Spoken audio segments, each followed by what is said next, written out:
बहुत ही मज़ेदार ढाबे वाले मुर्ग छोलों की रेसिपी लेकर आई हूँ।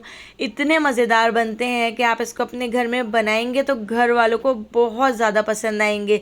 एक बार इस रेसिपी से मुर्ग छोले बना के ज़रूर देखिएगा, बहुत ही ज़्यादा मज़ेदार बन के तैयार होते हैं। तो चलिए चलते हैं मुर्ग छोलों की ढाबा स्टाइल मज़ेदार सी रेसिपी की तरफ। तो मुर्ग छोले बनाने के लिए सबसे पहले हमने छोले बॉईल कर लिए थे। यहाँ पर मैंने वाइट चने इस तरह से देखिए बहुत अच्छी तरह से बॉईल किए हैं। इसके अंदर एक चुटकी मीठा सोडा डाल दिया था और हाफ़ टी स्पून नमक के साथ मैंने इसको बॉईल किया है। इसके पानी को भी ज़ाया नहीं करेंगे, इसके पानी से ही हम ग्रेवी बना लेंगे। अब मैंने यहाँ पर एक फ्राई पैन ले लिया है और फ्राई पैन के अंदर हम ये सारे खड़े मसाले ऐड कर देते हैं। एक मैंने यहाँ पर कश्मीरी लाल मिर्च ले ली है, एक हम इसके अंदर ऐड कर देते हैं दालचीनी का टुकड़ा, 7 से 8 लौंग ले ली हैं तो लौंग भी हम इस फ्राई पैन में ऐड कर देते हैं।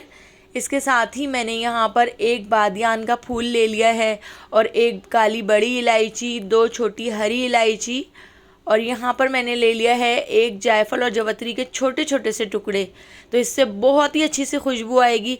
बाकी हमने यहाँ पर 1 टीस्पून ज़ीरा, 1 टीस्पून सौंफ, 1 टीस्पून साबित काली मिर्चें, 1 टेबल स्पून साबित धनिया भी हमने इसके अंदर ऐड कर दिया है। कश्मीरी लाल मिर्च को इस तरह से तोड़ कर ऐड करके हम इसको इस तरह रोस्ट कर लेते हैं। तो आपने इसको 10 मिनट तक लो फ्लेम पर रोस्ट करना है, जब तक कि अच्छी सी खुशबू आने लगे और कलर चेंज हो जाए। थोड़ा सा ठंडा करके इसको मैंने मिक्सर ग्राइंडर के अंदर ऐड कर दिया है और इसको पीसकर हमने इस तरह से पाउडर बना लिया है। तो इसको हम साइड पे रख देते हैं। अब मैंने यहाँ पर एक पतीली ले ली है, पतीली के अंदर हम ऐड कर देते हैं घी। तो इन मज़ेदार से मुर्ग छोलों को हम घी में बना के तैयार करेंगे, इससे इसका टेस्ट बहुत ही ज़्यादा मज़ेदार हो जाएगा। आप चाहें तो आप कुकिंग ऑयल में भी बना सकते हैं। तो घी को हल्का सा गर्म करने के बाद मैंने इसके अंदर चिकन ऐड कर दी है और यहाँ पर मैंने 700 ग्राम चिकन ली है। चिकन को हम अच्छी तरह से इसके अंदर फ्राई कर लेते हैं।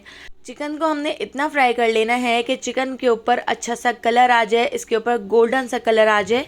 तो यहाँ पर आप देख सकते हैं चिकन का जो कलर है वो वाइट वाइट सा होना शुरू हो चुका है। तो बस फुल फ्लेम पर हम चिकन को फ्राई कर लेंगे। इस तरह से हमारी जो चिकन है वो बाद में टूटेगी भी नहीं। हाफ़ टी स्पून नमक ऐड कर दिया है और इसको अच्छी तरह से मिक्स करके हमने फ्राई कर लेना है। तो देखिए यहाँ पे हमारी चिकन भी फ्राई हो चुकी है, चिकन के ऊपर गोल्डन सा कलर आ चुका है। तो चिकन को मैंने इस तरह से प्लेट में निकाल लिया है। चिकन को प्लेट में निकाल के हम साइड पे रख देते हैं और इसी घी के अंदर अब हम इसका मसाला बना के तैयार करेंगे। तो घी को हल्का सा दोबारा से गर्म कर लिया है और इसके अंदर मैं ऐड कर देती हूँ एक तेज़पत्ता और यहाँ पर मैंने 6 से 7 लौंग ले ली हैं, तो लौंग भी इसके अंदर ऐड कर देते हैं, इससे बहुत ही अच्छी खुशबू आएगी। इन दोनों चीज़ों को 10 सेकंड फ्राई करने के बाद अब यहाँ पर मैंने 2 मीडियम साइज़ की प्याज को पीस लिया है।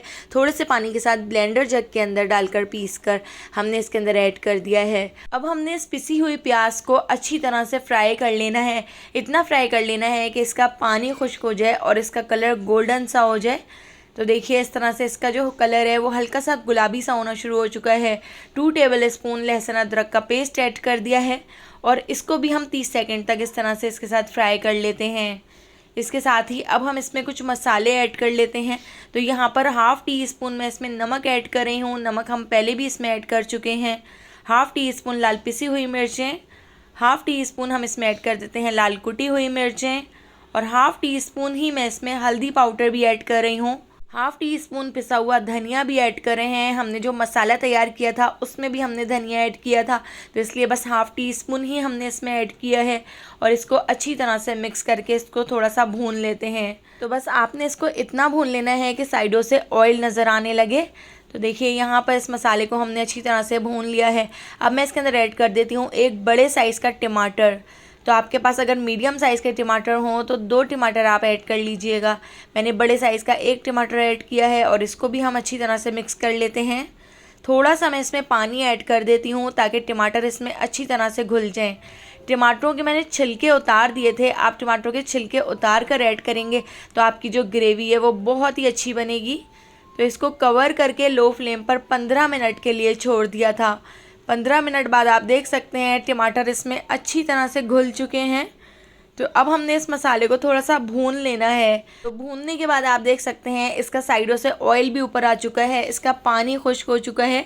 तो जितना अच्छा भुना हुआ होगा उतनी ही मज़ेदार ग्रेवी बन के तैयार होगी। अच्छी तरह से भूनने के बाद अब हम इसके अंदर ऐड कर देते हैं ये मसाला जो हमने रोस्ट करके पीस लिया था। तो ये पूरा मसाला हम इसके अंदर ऐड कर देते हैं।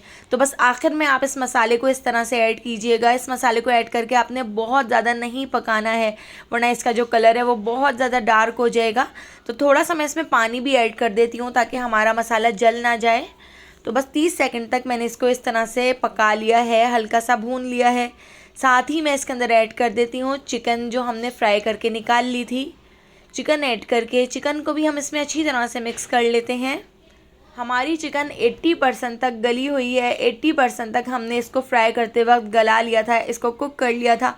तो वाइट छोले ऐड करके हम इसको 20% और गला लेंगे और इसको 5 मिनट के लिए कवर करके हम छोड़ देंगे।